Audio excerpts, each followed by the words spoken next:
Sabi ni Rush, eto na, ikaw daw ang kanyang the one. Wow, anong reaction mo doon? Tanong ko sa kanya, paano mo ba malalaman kung the one nga ba? Tapos hindi siya sumagot. Yun pala, ang gusto niyang iparating sa akin, hindi niya sinagot is, gusto niyang gawin, I mean, gusto niyang i-prove na yun nga, na ako yung the one. Haba lang ng hair, diba? So, ikaw naman, nagka-first boyfriend ka, tama? Opo. Oo. Tapos mabilis yung panliligaw, tapos mabilis mo rin siyang nasagot. Opo. Through text message lang ito, di ba? Opo. O, anong natutunan mo dun sa relationship mong yan? Natutunan ko na pag pumasok ko sa isang relationship, dapat seryoso ka. So, hindi kayo magkarelasyon ni Rush, di ba? Hindi po. Pero 3 taon na siya naniligaw sa'yo. Kasi ang priority mo ay yung iyong studies. Opo. Naiintindihan ba ni Rush yung pakiusap mong yon? Siyempre, isa rin yun na test sa kanya. Sinabi niya na, o sige, kaya ko yan, ganyan. Mag-aantay ako. Parehas tayong graduate. Tapos parang feeling ko, nahawa na din siya na, oo nga, magtatapos din muna ako. And never kong na-feel sa kanya na napagod siya. So, prangkahan tayo, John Zen. Bakit special sa'yo si Rush? Na-feel ko din na special ako sa kanya. May tao din pala na kayang umintindi kahit papano sa'yo. Parang mag-best friend na din kami. They're developing the friendship, which is a very good basis for any relationship. Ngayon naman, ipapadama ulit ni Rush kung gaano ka-special ba. Paanda, Rush? Gusto ko lang sabihin sa'yo na unang-una, Janzen, ikaw yung pinakamagandang babae sa buong mundo.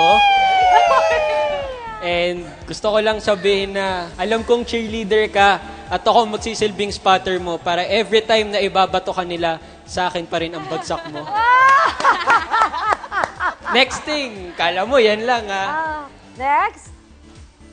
You're more than I deserve. Wow! Hanggat kaya ko, Janzen, pakikiligin at pasisiyahin kita. And gusto kong lapitan ka para mas makita ko yung maganda mong mukha.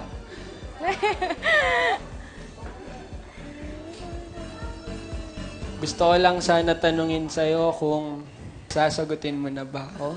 Kami naman eh. Hindi. Kasi nag-promise tayo sa isa't isa. Nag-promise ako. Promise ako eh, diba? Ibig sabihin, after mong makagraduate, sasagutin mo na ako? Oo. Mismong graduation pa. Wow! Kasi ano sa diploma ko, yes. Oh! Alam mo yun? The one diploma daw, yes! Diretsahan tanong na tayo, Rush.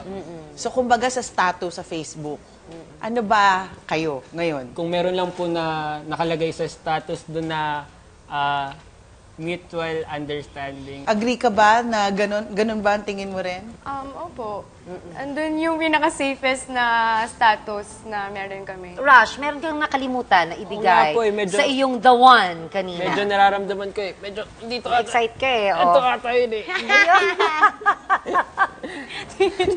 Oh, Miss Aiza, ano bang tingin mo dito sa dalawang ito?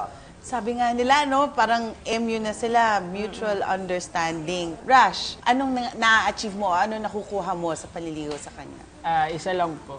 Kasiyahan na nabibigay niya sa akin. Pag bumiti na yan, parang ako, yung satisfaction nung lahat ng yun, parang, grabe, iba talaga.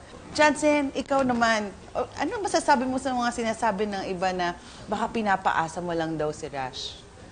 Madami na po ako narinig na gano'n.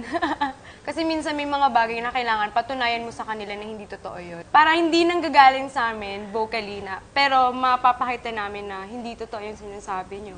Kahit na wala kayong commitment, yun lang naman ang kulang sa inyo, no? Yung Apo. commitment. Pero special kayo sa isa't isa. Yes po.